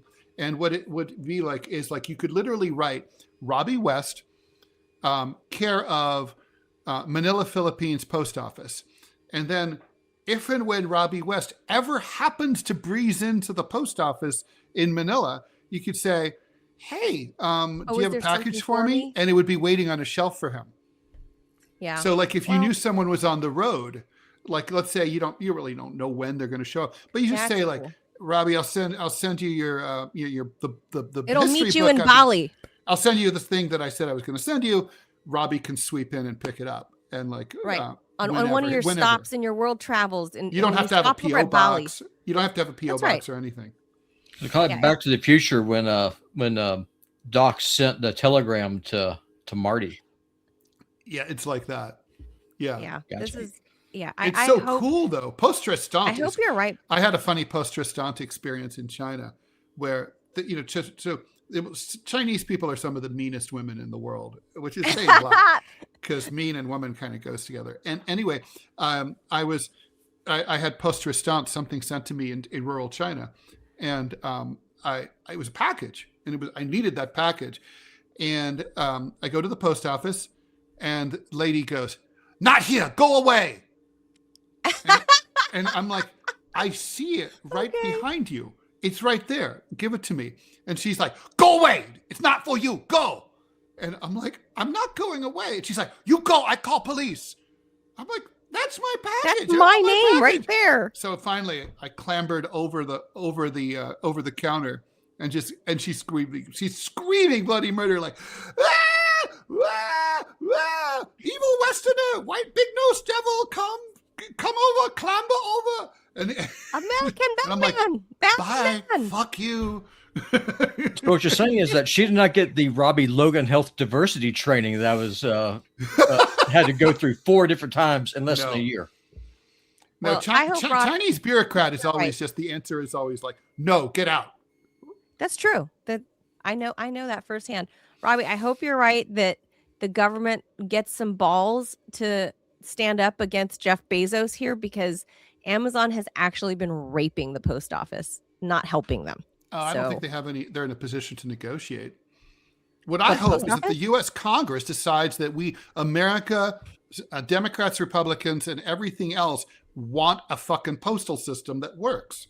This is the easiest thing in the world. Seriously, all you got to do, I mean, we're already paying taxes to the post office anyway. Just make it where it doesn't cost anything to mail anything. You're already paying for it. Seriously, you're already paying for it. Take your parcel to the post office, mail it off. They give you a receipt, and you're done. You've already paid for it in tax. You got to love the media. They just broke the news on the Associated Press, the nation's preeminent wire service, that Russia is willing to let Ukraine join the European Union. They've only said that. Putin's only said that repeatedly every day for years. But okay. Thanks, AP. All right. Last story, Robbie. Then we'll after the last story, we'll do one last ad and get out of here. So over here. And okay. You guys can stay tuned for the raid. But Ted, this makes up a lot of time because we're going to take like 4 days off in the next 2 weeks. But you make some premium content. New Year's. Yeah, we should do that. Okay. So, all right. Hold on. We got to hit the jaws so Robbie knows where to cut. Okay. Everyone knows that AI chatbots like ChatGPT, Grok, and Gemini can hallucinate sources. But for the folks tasked with helping the public find books and journal articles, the fake AI shit is really taking its toll. Librarians are exhausted by requests for titles that don't exist. That, according to the Scientific American. The magazine spoke with Sarah Falls, Chief of Researcher Engagement at Library of Virginia, who estimates that 15% of all emailed reference questions that they receive are falsely generated by AI chatbots like ChatGPT. And the requests often include questions about fake citations. Further, Fall says that people don't seem to believe the librarians when they explain that it doesn't exist, a trend that's been reported elsewhere at the extremely appropriately named 404 Media. Right. Many people really believe their stupid chatbot over a human being who specializes in finding information every single day and probably has a graduate degree in library studies. My mother-in-law. A recent post from the International Committee of the Red Cross, retitled "Important Notice, AI-Generated Archival Reference Provides More Evidence That Librarians Are Exhausted." If a reference can't be found, this doesn't mean that the ICRC is withholding information. Various situations may explain this, including incomplete citations, documents preserved in other institutions, or increasingly AI-generated hallucinations, the organization said. In such cases, you may need to look into the administrative history of the reference to determine whether it corresponds to a genuine archival source. This year seems to have been filled with examples of fake books and journal articles created, quote unquote, by AI. A freelance article for the Chicago Sun-Times generated a summer reading list for the newspaper with 15 books to recommend. 10 of the books didn't exist. And why does he have a job and I don't? Anyway. Well, Ted, you don't exist, according to ChatGPT. Good point. The first report from RFK Jr.'s MAHA, Make America Healthy Commission, was released in May. And then reporters published their findings after going through all the citations. 7 of them didn't exist. Papers have been retracted for giving fake citations since long before AI came along. However, at least a professor at Middlesex University, I think that's in England, in 2017, found at least 400 papers citing a non-existent research paper that was bullshit. So basically that's it. I gotta say that this is something I come up with. I experience a lot, and sometimes I'll do something really basic, like give me the customer service email for AT&T. And it literally will make something up rather than simply say, I can't find it, or here it is. Oh, Ted, I got a better, this morning, the Rob Reiner thing. You can't trust we just email read at all. email addresses from Chat from any of The these Rob things. Reiner thing, I asked GPT to give me a summary and update of what happened with the murder of Rob and Michelle Reiner. ChatGPT argued with me and said, Rob Reiner's alive and well. He was doing his tour for the Spinal Tap, and he's like, I cannot write you a summary because you're asking for fake news. Because it wasn't updated yet. Yeah. And I was like, no, what the fuck are you talking about? Like, LA Mayor Karen Bass has come out and has, had confirmed that he died, blah, blah, blah. I'm fighting with ChatGPT. I'm like, I'm looking at articles at the AP, and ChatGPT was telling me that shit didn't exist. So you didn't exist. Rob Reiner didn't die. Wrong. Grok is a lot better than GPT, but I recently looked up something about myself to generate a biography. It made shit up about me completely. Like it gave me credit for books I've never written and don't exist. Wow. And at the same time, didn't give me credit for books that I did write and do exist. So like, it's not trustworthy. Do you remember that New York lawyer who wrote a brief, and this has increasingly happened, where the brief was completely generated by ChatGPT, and it had like all these like legal cases, like, Clovis versus Macintosh, 1916, and like none of this happened, right? Like it's just that they don't exist. It's all fake. So first of all, Ted, because it's a large language model. It's basically, it's what it's like. It's your drunken uncle who needs to tell a story and is incapable of admitting that it doesn't know the answer. Look, when I read the story, I was surprised to find out that there still are librarians and that not many, but people are going to them. My mother-in-law is a retired librarian. I sent this story to her and she found it humorous, and she was glad that she retired many years ago, because she wouldn't know how to deal with people that don't believe her if she's telling you, like, she has a master's degree, like she runs the library, like she would know. So how do you tell all these little old ladies that have been doing this for 40 or 50 years, you're asking for a book that they know does not exist, not only in their library, that happened. Well, but anywhere. I don't have that level of experience with that kind of thing, but it reminds me of the time I was on Fox News on Bill O'Reilly, on the O'Reilly Factor with Bill O'Reilly. Oh boy. And Bill O'Reilly was Afghan-splaining to me. Now bear in mind, I had just arrived from Kabul the day before, and I'd been there for a month. And he's like, oh, the Afghans want this, the Afghans want that. And I was like, Bill, I didn't know the answer to this question. I was like, Bill, have you been to Afghanistan? He's like, well, no. And I'm like, I just got back. Like, you know what I mean? Like, I was just there.